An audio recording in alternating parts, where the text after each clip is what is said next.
Hey beautiful people, I hope you're having an awesome Friday or a great start to your Friday.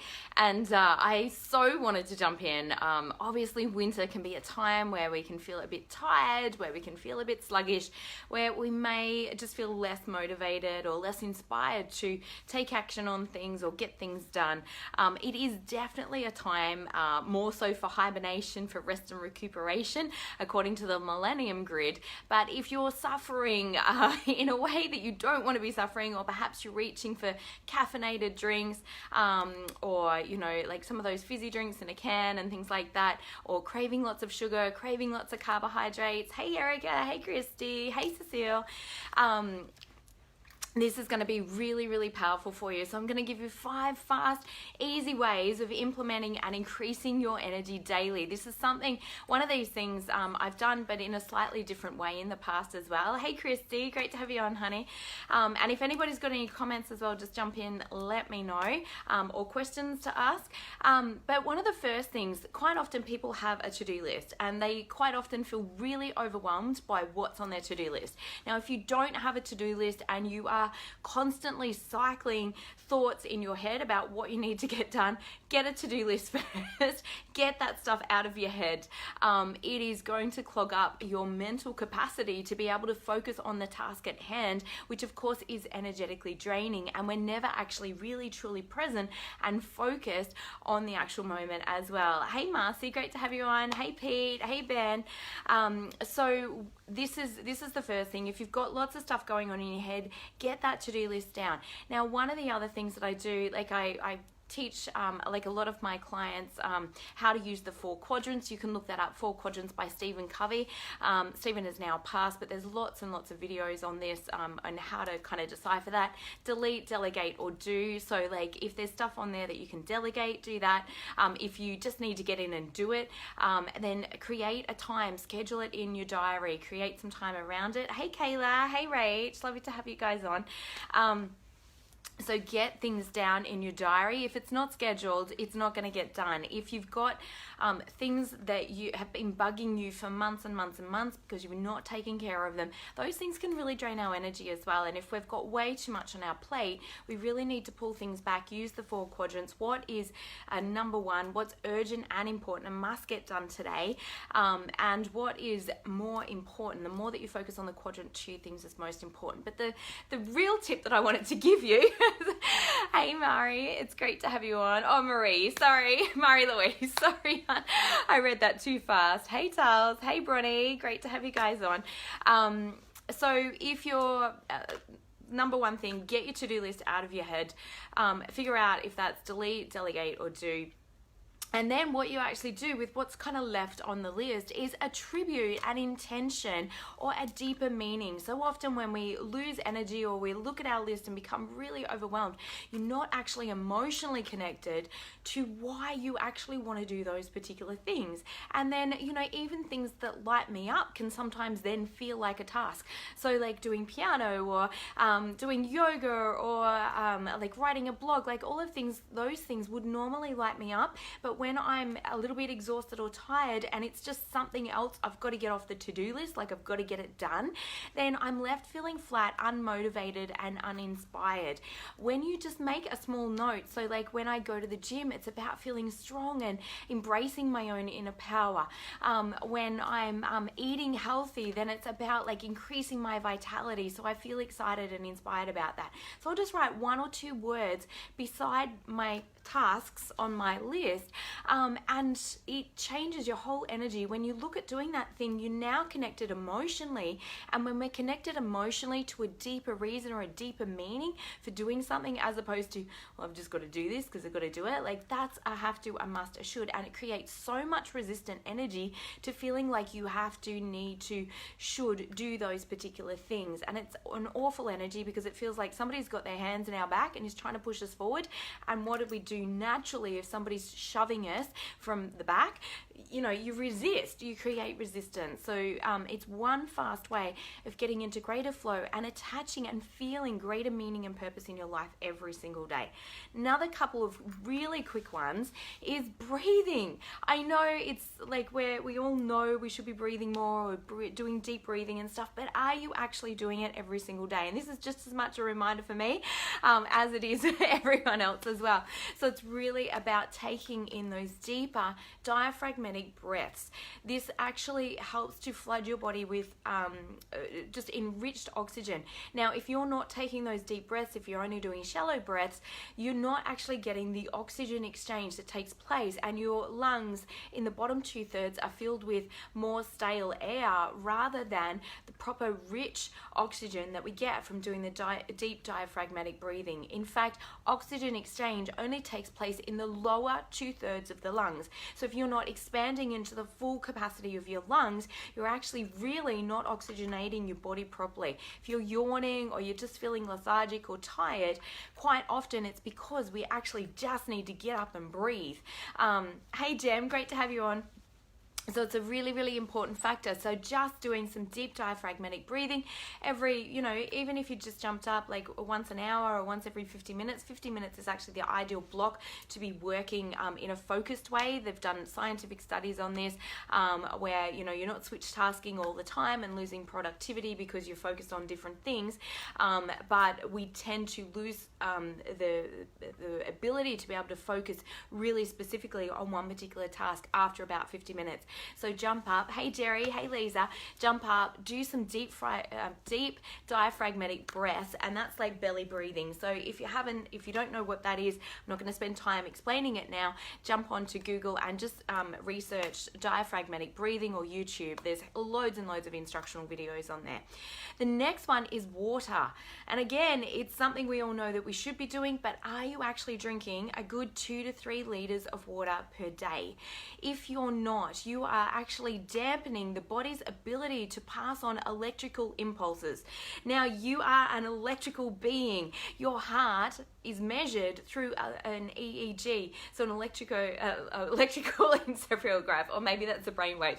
But either way, ECG, sorry, electrical cardiograph. So it's literally measuring the electrical impulses in your body. Hey Shane, hey Andrea, great to have you guys on. And if this is resonating with you guys, please like, love, or share it. And seriously, like with the electrical impulses though, what is an incredible conduit of electricity? It's water, right? So if your body is not properly hydrated, how are the electrical impulses meant to pass through easy and fast? It will, not drinking enough water results in brain fog from neurotoxicity, from our body just not being able to flush out the toxins.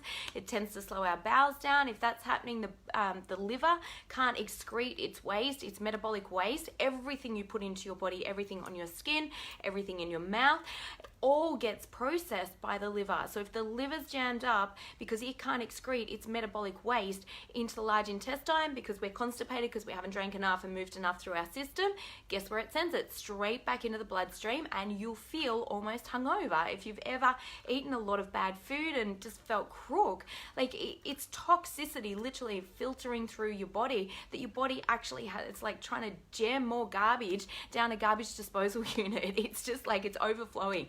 Drink lots of water, guys. So really, like if that's not been a focus for you, or you're like, yeah, I know that I should, get a drink bottle out, have it on the bench or have it right beside you, and set a timer or set an alarm for when you need to have the first liter drink by. Hey Sandra, great to have you on, and happy Friday to you too, gorgeous. So the next thing is alkalizing your food. This is a really, really critical one, guys. It really reduces inflammation and lots of disease in the body. It's so powerful, and it's so important to alkalize the system with proper alkaline foods. So your alkaline foods are more like your citrus fruits, and I know most people will go, no, but that's more acid. When it comes into your system, the body actually, it is actually quite alkalizing for our body system. It also stimulates the digestive system, so citrus is really, really beneficial. And there's been studies done as well just around around oranges and grapefruit. And if you just think of the color of citrus fruit, or most citrus fruit, you know, it's yellow or orange. So it's like bright, like sunshine, like the sun. So it's a great remedy as well if you're feeling a bit depressed or feeling a bit flat within yourself. Quite often citrus, it's like that zest for life. That's really what lime is about. So citrus can be incredibly powerful. Greens, your body loves greens. Get salads in, and I know it's a bit tricky out in winter, so do a green smoothie or something like that, with some of your favorite fruits and things in. Whatever you can do, your body loves greens and citrus. They're the most alkalizing foods possible, and lots of water is alkalizing for your system. Too much dairy, too much caffeine, too much animal product, too much alcohol, all of those things produce acid in your system and will leave you feeling lethargic, or just, you know, your muscles don't feel great. And that's another thing about not drinking enough water. If your muscles do feel lethargic and tired, a lot of the time it is because like the electrical impulses can't get through properly, because, you know, you've not flooded your body with enough water. So the body will always, it's such a great unit at surviving, so it'll pull more of the blood into like the main parts of the body, like the brain and the heart and the internal organs that actually are really needed for survival. And you're not going to get as many nutrients and as much like flooding your whole entire system when you're not properly hydrated. And so if anybody's struggling with knowing what an alkaline diet is, or knowing how to take care of your health, or perhaps you know kind of what to do, but you're just wanting some accountability or some assistance, please reach out. We have an amazing program that is centered all around whole foods, and really is such an incredible program for improving your health and improving your well-being. So if that's something that comes up for you, please reach out to me and let me know. We've also got a shred kicking off again on the 14th of July, so if you're wanting to have that spring body ready, let me know, and we can jump in there. I've still been going to the gym. I feel really excited about spring and about summer, and about donning on a bikini, which will be fun. Hey Heather, great to have you on. So if you're wanting to do that, now is the time, guys, to really focus on that, and to move forward with that as well. And then lastly, move your body, guys. Our body was designed to move. It wasn't designed to sit still and to be sedentary. So many times we're like, oh, well, I'd go and exercise if I had the energy. No, you'll have the energy when you go exercise. Supply versus demand. Quite often we're waiting for the supply. So the supply is we're waiting for the energy to come in. We must demand more from ourselves from a place of true self-love, not self-pity. If we've had a hard day, or, you know, quite often we can feel like, oh, well, I'm just gonna love on myself, and you guys know I'm all about self-love, but be careful that it's not self-pity. There's a huge distinct difference between really being very fatigued, and knowing that you really need to have an early night, take really great care of your body, and just feeling flat and blah because you haven't moved your body for, you know, a couple of days, or you've just been really sedentary for the day. It doesn't need to take much. You can do some stretching, you can do some yoga, and in fact in the Shred program we also have an amazing and incredible exercise regime as well that you can take care of your body with, all at home with very, very minimal equipment needed. So it's something that, and I like to take it on the road with me if I'm traveling or things like that. It's super helpful. But, you know, like yoga, just get out in, particularly like if you've got some beautiful sunshine, it might be fresh mornings, but beautiful sunshine, jump into that sunshine, do some deep breathing. That's one thing why we feel so energized after exercise, because normally we're breathing heavier, right? Trying to get some more oxygen in. Hey Beck, great to have you on. So all of those things can really make a huge difference. So just running through those things really quickly with your to-do list, attach a deeper meaning, intention, or purpose with that. With your water intake, make sure that you're getting 2 to 3 liters a day, knowing full well that water is the greatest conduit of electricity, and that's how your body is actually powered.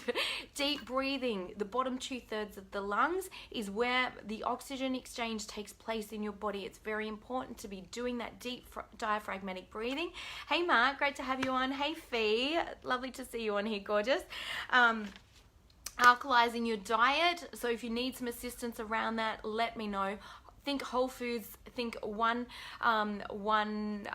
ingredient foods, so things like tomato, like I said, greens and citrus is vital for alkalizing your body, as is deep breathing, as is water, and moving your body. So they're the 5 quick ways, and if you implemented even one of those, you would notice an instant energy shift. Generally, obviously, the food can take a little bit longer, moving the body can take a little bit longer, but water, oh my God, go get some extra glasses of water right now, guys. Do some deep breaths, and you will find your mind will feel instantly clear. When you attach deeper meaning to your life, you'll not only feel like, now I'm being more of who that I want to be with your to-do list, rather than you're a robot or you're a soldier and you've just got to put your head down and bum up and get through the day. So super great just to attach that deeper meaning around what it is that you want to get done in a day. I truly hope that's been helpful. If it has, please like, love, share it. I love lots of love hearts. I always feel so grateful for lots of love hearts. So if you're feeling generous, feel free to do that. That's fantastic, Pete, and very important for vocal cords as well, particularly if you're a singer. Dehydrated throat is not good for singing, as you probably are already very acutely aware of. So have an amazing day, guys, and please let me know if I can help you out with any of your health goals, or if you're wanting to change any of those things, or perhaps just wanting to improve your energy. Sometimes it can be some deeper beliefs around I'm not enough, or I'm not this, or I'm not that. Thank you so much for the love hearts. I'm truly feeling love now. Amazing. So yeah, like if you are struggling with energy, please reach out.